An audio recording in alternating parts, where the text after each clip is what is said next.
आदाब। Vitamin D का level जिस्म में कम है तो वो ईएनटी रिलेटेड प्रॉब्लम्स क्या क्या करेंगे अगर को हमने ये वीडियो में देखी जा। वो खाली नहीं, उसका पेशेंट का क्या क्या कंप्लेंट्स रहेंगा, वो कैसा टेस्ट करी जा, फिर उसका ट्रीटमेंट भी। ये विटामिन डी बोलते सो 13 इंपॉर्टेंट विटामिन्स में एक विटामिन। आपका नया स्टडी को देखे तो साइंटिफिक रिसर्च क्या बताता तो विटामिन डी एक्चुअली एक हार्मोन हो कंसिडर कर जा। तो हार्मोन कर तो हमारे दिल में फर्स्ट क्या याद आएगा, इंसुलिन एक हार्मोन, थायराइड हार्मोन, वो सभी हार्मोन ग्रुप में आता सो। वैसा विटामिन डी भी हार्मोन ग्रुप में आता सो। तो विटामिन डी के बारे से हमें डिस्कशन अब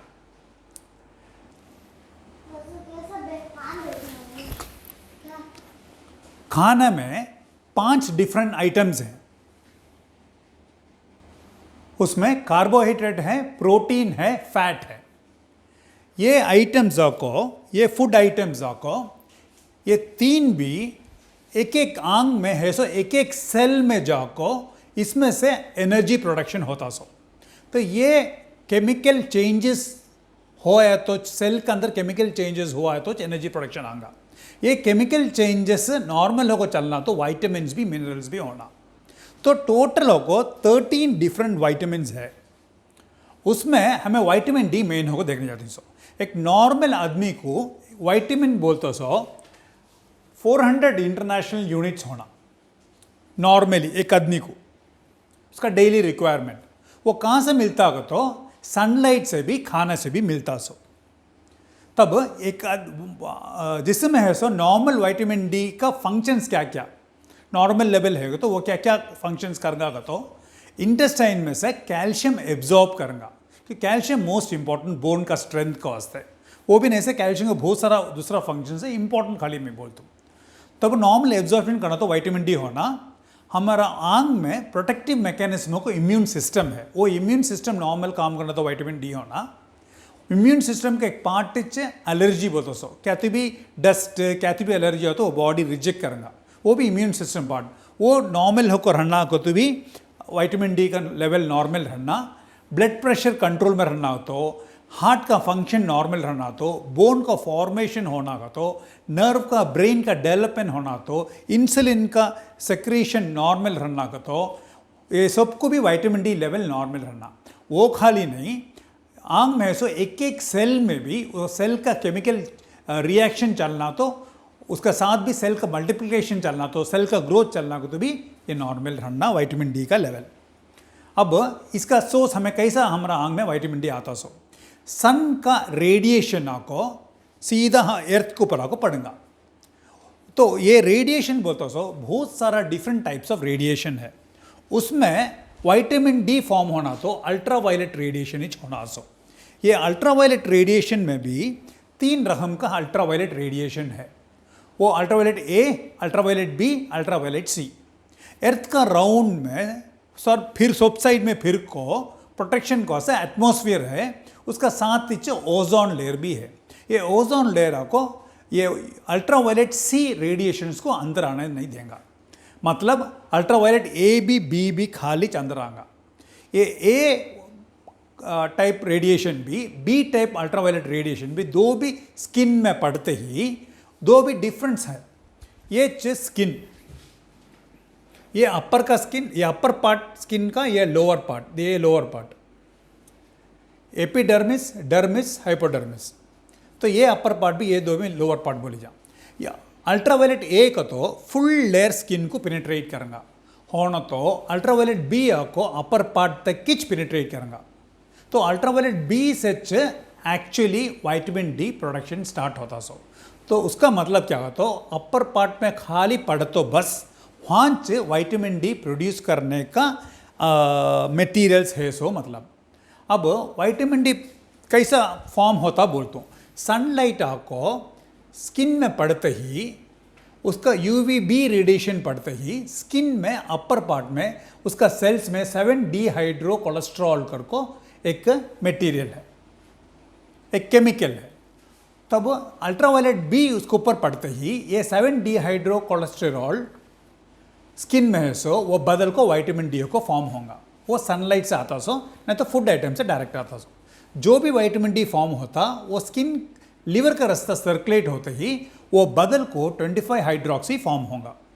वो आपको इतना ऑर्गेन्स का रास्ता नहीं तो मेनली किडनी को वहाँ जाते ही वो 25 हाइड्रोक्सी कन्वर्ट होकर 125 हाइड्रोक्सी को बदलेगा, डाई हाइड्रोक्सी को बदलेगा। तो ये 125 डाई हाइड्रोक्सी विटामिन डी का मेन फंक्शन जिस्म में करता सो। ऐसा जो विटामिन डी सनलाइट से फॉर्म होकर आता सो। अगर जो विटामिन डी आंख में कम हो तो क्या होगा? किसे एलर्जी है कि नाक में एलर्जी रहते, स्किन में एलर्जी रहते, जिसम में कहाँ होते एलर्जी रहते, वैसा एलर्जी है तो विटामिन डी भी आंख में कम है तो वो एलर्जी ज़्यादा होकर बताऊंगा। आस्मा है वो भी एक एलर्जी का एक टाइप है, तो बस ब्रीथिंग प्रॉब्लम ब्रोंकियल आस्मा, तो वैसा है का तो विटामिन डी कम है तो और ज़्यादा जल्दी में कंट्रोल में आएगा नहीं।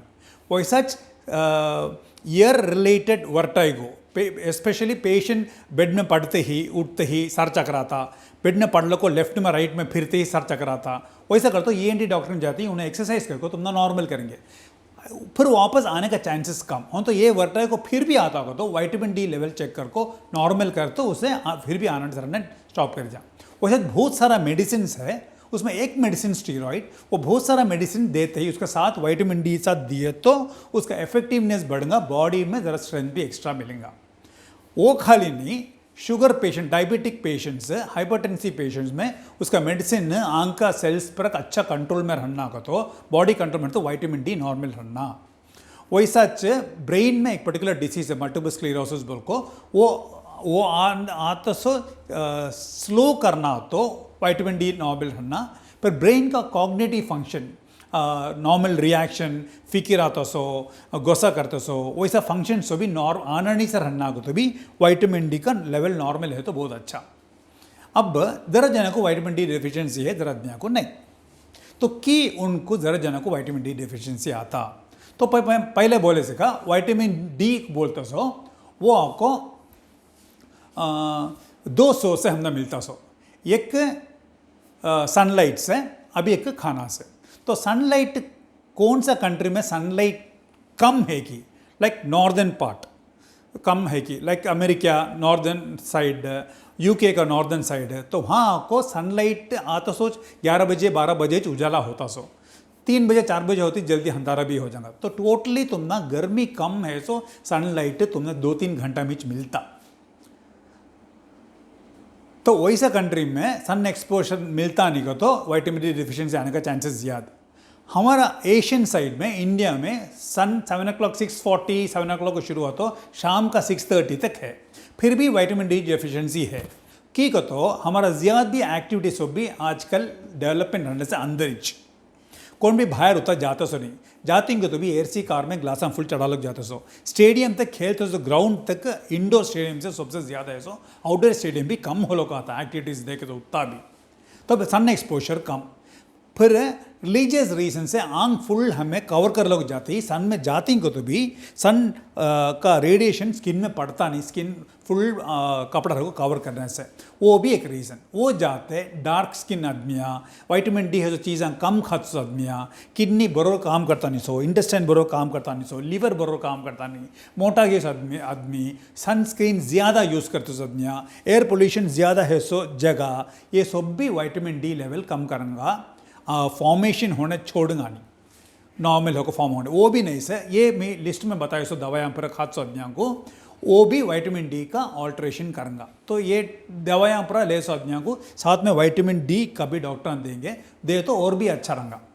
अब विटामिन डी कम हो तो क्या क्या कंप्लेंट्स रहेंगा तो जनरल कंप्लेंट्स ही रहेंगे, एक स्पेसिफिक कंप्लेंट नहीं रहेगा।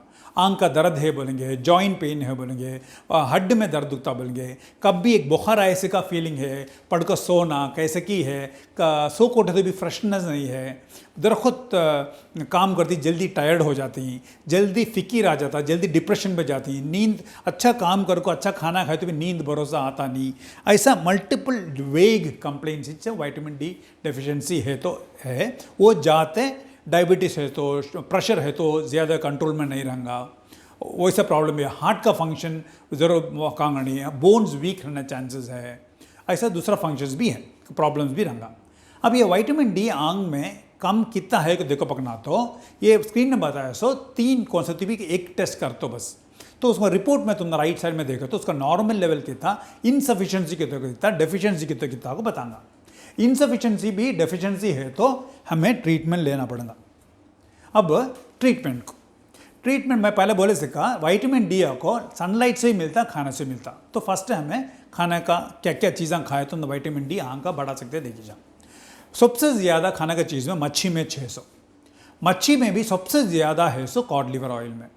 जनरली बोल तो एक 100 ग्राम्स का मच्छी उठाए तो स्पेशली सालमन खाए तो 500 इंटरनेशनल यूनिट्स मिलेगा खाली 100 ग्राम्स में। सार्डन में 200 इंटरनेशनल यूनिट्स, ट्यूना में 250 international units, cod liver oil में ऑलमोस्ट, मैं तो इससे भी ज़्यादा बोल जाऊँ, 100 ग्राम्स में कॉड लिवर ऑयल में 10,000 इंटरनेशनल यूनिट्स मिलेगा। अब एग योग अंडा का सेंटर में है सो येलो पार्ट का एक अंडा में से 40 इंटरनेशनल यूनिट्स मिलेगा। मशरूम, वाइल्ड मशरूम में 200 इंटरनेशनल यूनिट्स मिलेगा। दूध, गाय का दूध है तो काउज मिल्क में एक ग्लास मिल्क में 100 इंटरनेशनल यूनिट्स मिलेगा। ये चाहिए डाइट का सोर्स। इसमें कौन सा तो भी हमें ले लो रहे तो विटामिन डी नॉर्मल रिप्लेसमेंट कर लो को रह जा। सन एक्सपोजर कब करना होगा तो गर्मी है सो टाइम में 11 बजे से 2 बजे का पहले, सुबह का 11 बजे से दोपहर का 2 बजे का पहले। कितना मिनट खड़ना हो तो खाली 5 minute, maximum 20 minutes, usually 5 to 10 minutes बस आ जाएगा। और एक बात क्या बोलना तो सन एक्सपोजर डायरेक्ट ही होना। हमें कार में जाते हैं, एसी कार में जाते हैं, ग्लास फुल चढ़ा डाल को बैठे ही, फिर भी ग्लास का रास्ता हमारे ऊपर सन लाइट पड़े तो भी यूवी लाइट भी ग्लास को पेनिट्रेट करता सो बहुत कम, उसको ऐसे नॉर्मल फॉर्मेशन किसी का नहीं रहेगा, उसको ऐसे डायरेक्ट सन एक्सपोजर ही छोड़ना सो वो जाते बस सोर्स का बोल डालिया, कहाँ से कौन सा खाना मिलेगा बोल डालिया, फिर सन एक्सपोजर ही बोल डालिया। अब नेक्स्ट मुझे क्या बोलना है तो मेडिकेशंस का, तो मेडिकेशंस में क्या कितना कम है कि वो तुम्हारा डॉक्टर बताएगा। तो ये मिलता सो 5000 international units, 10,000 international units, 60,000 international units, तो ना कितना ब्लड में कम है कि उसका लायक तो ना डॉक्टर प्रिस्क्रिप्शन देखो इतना रोज़ खाओ बनेंगे, बहुत कम है। सो मैं यूजुअली क्या करता तो 60,000 इंटरनेशनल यूनिट्स का एक कैप्सूल वीक में एक ही जग बार लेना, वैसा 6 नहीं तो 8 हफ्ता लेना बोलेगा। ये उसका ट्रीटमेंट। अब ENT रिलेटेड प्रॉब्लम्स क्या क्या आएगा तो एलर्जी है तो बढ़ेगा, क्रॉनिक साइनसाइटिस, क्रॉनिक राइनाइटिस है तो विटामिन डी है तो जल्दी होना अच्छा होने का चांस है। कान में मैलिग्नेंट ऑटिटिस एक्सटर्ना कोई कंडीशन है, वो कंडीशन विटामिन डी साथ दिए तो पेशेंट को ज़रा सा बेहतर रहेगा। पर कान में से वर्टाइगो, बिनाइन पैराक्सिनल पोसेशन वर्टाइगो की बीमारी है, वो 2 बार दोबारा आया तो वो आने का चांस है। फिर थायराइड रिलेटेड प्रॉब्लम्स आने का चांसेस है।